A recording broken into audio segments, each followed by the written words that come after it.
पूरा देश में black marketing, out of market कर दिया है सुई को। मैं सरकार से पूछना चाहता हूं, जब आपके एम्स के डायरेक्टर लिख के देते हैं ये जो दवाई है रेमडेसिविर, ये कारगर नहीं है, एनएमसीएच के डायरेक्टर सुप्रिंटेंडेंट लिख के देते हैं नहीं लिखना है, उसके अलावा रिमेनिंग है पप्पू यादव के पास, उसके अलावा दूसरी सुई है और मैं देने को तैयार हूं, लेकिन एक भी डॉक्टर रेमडेसिविर के अलावा दूसरा सुई का नाम नहीं लिख रहा, क्योंकि सिर्फ रेमडेसिविर में ही पैसा अधिक बचत है, ब्लैक मार्केटिंग है और दवाई में पैसा बचत नहीं है। जो एजेंसी है, यहां जो सिप्ला के कुछ लोग हैं और जिसकी यहां सीएनएफ लिया हुआ है जो लोग, उनसे मिलकर और कुछ पदाधिकारी की गठबंधन से पूरा आउट ऑफ ब्लैक मार्केटिंग हो गई। जिस अस्पताल को दिया जा रहा है वह अस्पताल के लोग भी उसको ब्लैक मार्केटिंग में दे रहे हैं और वो सुई पड़ रहा है या नहीं पड़ रहा है उसके अटेंडेंट नहीं है और कह दिया जा रहा है कि सुई दे दी गई।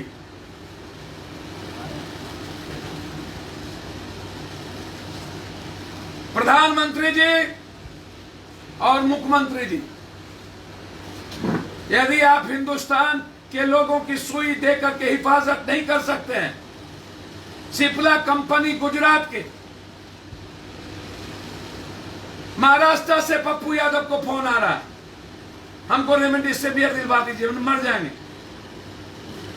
नोएडा से, गाजियाबाद से कई बड़ी बड़ी संस्थाएं और चैनल ने फोन किया हमारे यहां, जी न्यूज से लेकर के G24 के हालात अच्छे नहीं हैं। दिल्ली से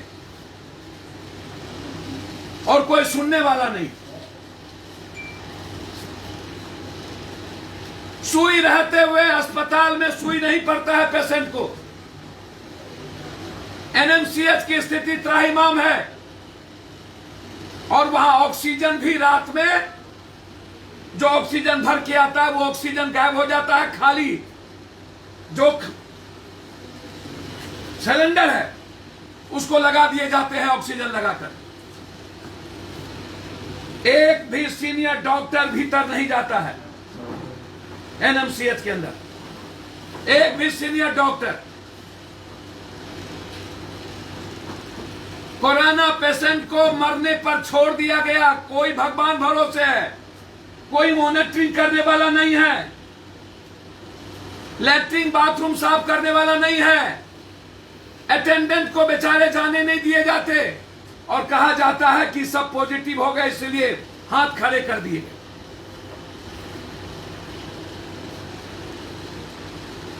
पटना में ऑक्सीजन, जहां पर प्राइवेट घरों में जरूरत है, वहां पर अविलंब ने कहा कि ऑक्सीजन के लिए मरने को नहीं देंगे। 20-20 हजार में खरीदने पड़े हमें।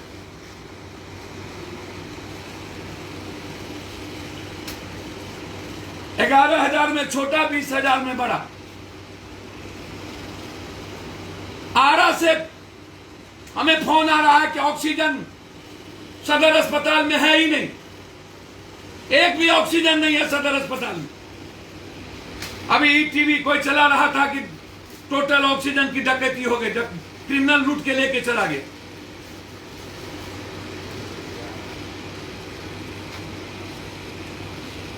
पूरा जो जीएम रोड है, पूरा जीएम रोड के अगल बगल पूरी रेमडेसिविर दवाई की ब्लैक मार्केटिंग।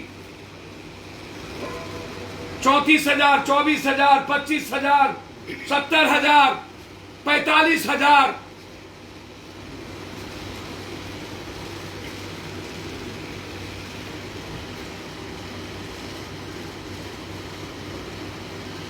नेपाल से लगभग 10 साढ़े 10 10,500 रुपया पर पीस हमें वहां से मंगाना पड़ा। भाई क्या है, 20,000 से ज्यादा, इसको समझिएगा, आपके पेशेंट हो चुके हैं बिहार में, और बेड 3,000 भी नहीं है, तो पेशेंट की स्थिति क्या है?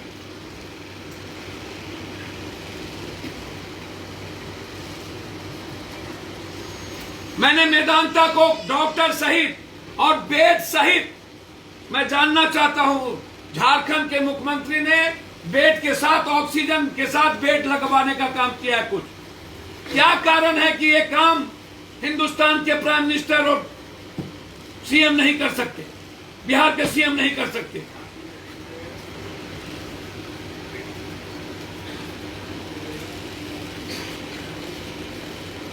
और जब WHO से लेकर लगभग भारत के डॉक्टर ने कहा है रेमडेसिविर 80-85% रिमेनिंग नहीं है, डॉक्टर तेहरान, सभी लोगों ने, फिर डॉक्टर साहब लोग क्यों लिख रहे हैं रेमडेसिविर? और दवाई जान रक्षक है वो क्यों नहीं लिख रहे हैं? मेरे पास है अभी मिनिमम 200 से ज्यादा पीस अंग दवाई, सुई, ताकि वो लोगों की जरूरत जान बचा सके। अब लोग सीधा हमको रेमडेसिविर मांग रहे, कहां से दिया जाए भाई?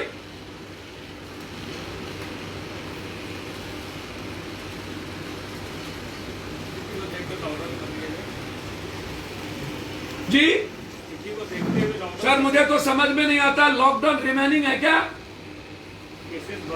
लॉकडाउन तब लगती है जब जबरदस्ती लोगों को बंद कर नेताओं को और व्यवस्था को मनमानी करने का, लूटने की खुली छूट की मन हो। लॉकडाउन रिमेनिंग नहीं है जनाब। वैसे भी 70% पटना के लोग बाहर नहीं निकल रहे हैं, लॉकडाउन से बुरी स्थिति है। भैया आंकड़े तो पूरे और जगह भी बढ़ रहा है। दिल्ली में एक भी रेमडेसिविर नहीं मिल रहा है, ऑक्सीजन की कमी है, बंबई में नहीं मिल रहा है,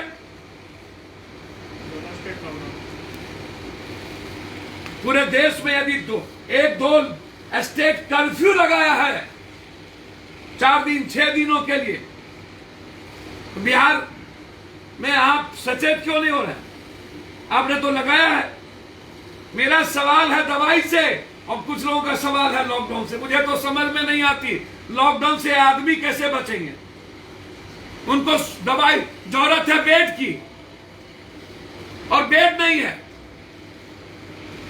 उनको जरूरत है ऑक्सीजन की, वो ऑक्सीजन नहीं है।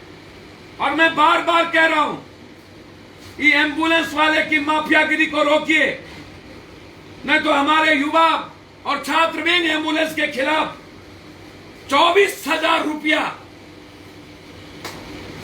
एक अस्पताल से दूसरे अस्पताल ले जाने के लिए, 24,000 मेरे सामने में लिया।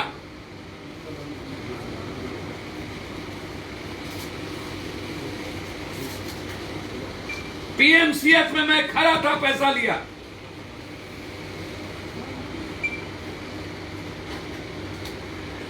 बिल्कुल कोलैप्स। जिस देश की सरकार अपने प्रजा को एक सुई दिलाने की हिम्मत और औकात नहीं रखता हो, वह देश बचाने की और देश बनाने की बात करे, ऐसे लोगों को नेगलेक्ट करने की जरूरत है। आज जरूरत सिर्फ सुई, ऑक्सीजन, लोगों की जिंदगी बचाने की है, और सरकार ने लापरवाही की। और हिंदुस्तान में आज सुई से भी ज्यादा जरूरत ऑक्सीजन की है, जो भारत में ऑक्सीजन की कमी है। बिहार में ऑक्सीजन नहीं है, और सरकार झूठ बोलती है, लगातार झूठ पे झूठ, झूठ पे झूठ। और अंतिम बात, प्रवासी मजदूर जहां से आ रहे हैं, एनआरकी, एक बस में 9,000 रुपया एक भाड़ा दिल्ली से आने का, 12,000 भाड़ा, और सीट पर 5 आदमी। ट्रेन में भाड़ा, यहां से टेम्पो में ट्रिपल भाड़ा, फिर यहां से बस से घर ट्रिपल भाड़ा। प्रवासी मजदूरों के लिए सरकार ने बस की व्यवस्था नहीं की, और प्रवासी मजदूर जब भूखे प्यासे उतरते हैं तो सरकार ने उसकी खाने की व्यवस्था नहीं की, और न ही प्रवासी मजदूरों की जांच होती है। कहीं भी 5 जगहों से प्रवासी मजदूर स्टेशन से निकल रहे हैं, और एक जगह तंबू लगा करके सिर्फ दिखाने का काम। यह सरकार 75 लाख रुपया जो कह रही है, यह अपने पार्टी फंड में या नेताओं के फंड में देंगे, या 75 लाख रुपया हर जिलों में ऊंट के मुंह में जीवे का फोरन, और उसमें भी प्रवासी मजदूर के लिए नहीं, सरकारी तंत्र के लिए। मेरा आरोप है यह 75 लाख रुपया नहीं, प्रवासी मजदूर के अकाउंट में सरकार सीधा 6-6 हजार रुपया डाले। कोई खाने की व्यवस्था नहीं, कुछ मत करिए, आप 6,000 रुपया मजदूर के अकाउंट में डालिए। ये मेरा डिमांड है। और यदि सिप्ला एंड अदर कंपनी कल तक बिहार के लोगों को सुई देने का काम नहीं किया, तो कल उसके विरोध में कल से आंदोलन शुरू। सर, आप सिलेंडर बांट रहे हैं और जिला प्रशासन का कहना है कि कोई भी अस्पताल नहीं कह सकता है कि उनके पास ऑक्सीजन की कमी है। मैं ऐसे लोगों से बात नहीं करूंगा। अखबार से लेके टीवी भरी पड़ी है, सबने सर्वे किया है, और जा करके कहीं ऑक्सीजन नहीं है। मेरे इस पर ऑक्सीजन के लिए आते हैं, मैं नहीं कह रहा हूं, अखबार के रिपोर्टर, टीवी चैनल के रिपोर्टर एक अस्पताल जाकर के जांच किया है। और मैं कल ऑक्सीजन के लिए शाम में गया, सभी जगह कहीं ऑक्सीजन नहीं। सर, डीडीसी के रिची पांडे, इनका कहना है कि जिलाधिकारी के निर्देश पर जो है कोई अस्पताल अब नहीं कर सकता है कि हमारे पास ऑक्सीजन। ये वो सही बोल रहे हैं कि अखबार और रिपोर्टर और आम आदमी सब झूठ बोल रहा है। ये तय करने की जिम्मेदारी आम आदमी की है, और अस्पताल से वालों ने सीधा बोल दिया है कि हमको चाहिए 50, 100 और हमको मिलता है 10, और वो 6-4 घंटे में समाप्त हो जाता है। स्थिति यह होती है कि हमको पेशेंट को मरने का डर होता है।